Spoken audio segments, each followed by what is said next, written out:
All right, child. Thank you so much. Appreciate you for watching this series. We are on to part 4 of the hospital horror story series, and I hope you are appreciating me being this open and vulnerable with you all because there is so much more to come. And this is where we get to the part where I moved from California to El Paso, Texas. Yeah. So mind you, before I moved from California, I had a very great, just superb patient care team. My care team was chef's kiss. Years of cultivating, years of blood, sweat, and tears literally went into this.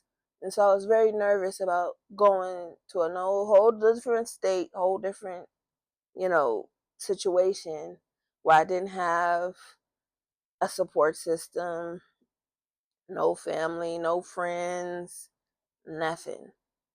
Now, one would say, well, why would you move somewhere where you didn't have family, friends, or support? Huh, that's a great question. The answer is I thought I had a support system there.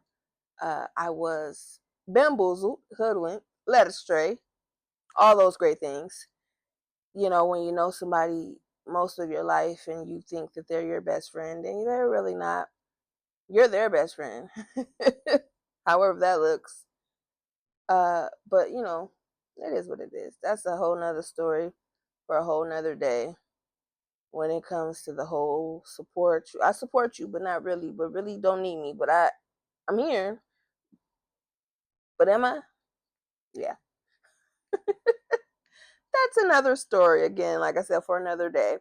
However, when I moved, I was under the impression that I would have a better support system, and I thought I would. And I didn't. So I had to figure it all out. I had to figure it out from the ground up.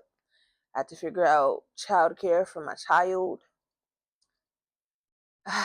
which was very, few and far between on a fixed income.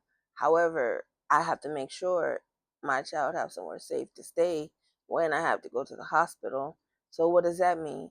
That means that I have to find out how to be my best, healthiest version of myself so I don't need to go to the hospital all the time.